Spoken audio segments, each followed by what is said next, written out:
Hey, so in today's video, I'm going to talk about three takeaways that I got that helped me with business and life from this book, Moonwalking with Einstein by Joshua Foer. So, first one is, and it kind of talks about just the story of the book, but basically how something that I first thought was impossible, the idea of being a memory champ or just having really great memory. Basically, Joshua goes to a memory championship and he looks and sees all these people memorizing a full deck of cards. They memorize, all these different stats and they do all these different exercises. And he's shocked that people are able to, pinpoint, remember exactly everything. He interviews all the contestants afterwards. And then when he's interviewing the champion, he's basically talking to him. He's like, how do you do this? Like, were you born with this gift? And this is the first thing I want to say is basically like the impossible. In this case, was basically the guy tells Joshua, he's like, look, it's just a bunch of techniques and different like little things I do. Anyone can do it. Even you can do it. And throughout the book, he ends up learning the techniques and going back to that same competition a year later and winning it. And so this first principle, like the impossible becoming inevitable, where again, I think, especially in this realm of memory and savants and people that are brilliant, a lot of things that seem impossible on the outside, there's actually a certain way you can just go about it, structurally with systems, what have you, that it ends up becoming inevitable. And that's basically his story in this book. And that kind of bleeds into the second thing, the mindset. I think mindset's so key in any goal. I think it's important to develop a strategy, develop tactics, have the tips and tricks. But if that initial mindset, if the identity isn't there, it becomes very difficult. So if somebody's going into the gym and they want to lose weight or gain muscle, what have you, having that identity shift of I'm an athlete or I'm into fitness or I care about my health, those simple identity level shifts are more important than, am I going to eat this meal at this time, or am I going to, when am I going to go to the gym, before work, after work?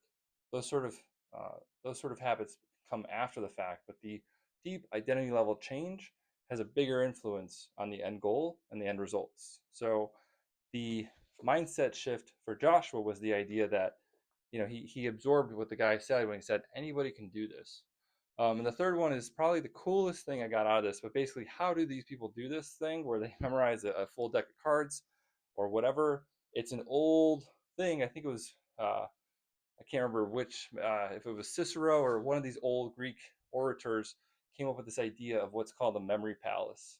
It's this old technique where basically you picture yourself in a place that you're familiar. It could be, the place you grew up. It could be a school, your work. You picture this place that you're very familiar with, and then when you come through and you go through something that's as complicated as, let's say, a 52 card deck, you start to put certain groups together and you start to create images out of them. And so he goes through the 52 cards and he would say how he broke that up into different sets of three cards. So every three cards became basically an object, an action, and sort of something to do with those two interacting.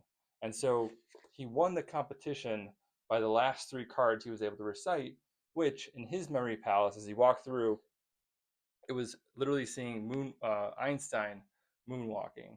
And so the idea was that as you walk through your memory palace, as you kind of walk into your old home and you walk through each room, you sort of basically place those images into each spot. And so now, instead of memorizing a 52 deck of cards, you are now walking through the home and maybe you see, 12 or 15 objects and you just remember each of those objects, and that becomes a lot simpler. And again, by placing the image into a visual kind of place like that, it becomes a lot easier to memorize. And the mind has a way of automatically remembering, okay, I put this next to that. It's a lot easier to activate more of sort of the memory component. So a really cool book for me in terms of just really starting to understand that, things that I used to take it for granted in terms of, okay, that person's talented, they're just a step above or whatever. Just recognizing that at the end of the day, most of us are really just cut from the same cloth. What one man can do, another man can do. And so it really just comes down to, again, the mindset, having that deep identity level shift. And then, sure, you can dig into the strategy and the tactics. But again, it's sort of removing the obstacles around things being impossible and sort of, building up the system to set it up. So Yeah, part of my series, I think, just starting off the year with books that have really helped me redesign my life over the years. And I was talking earlier, check out my first video on the whole idea of broken windows, broken business. Subscribe if you want to hear more content around business and life. Um, and just I don't know, interesting tidbits. I think a lot of people still think anyone who can memorize a 52 deck of cards, there's something special to them, but really they're just engaging in some old tactics that someone that was born 2,000 years ago invented. So, till next time, peace.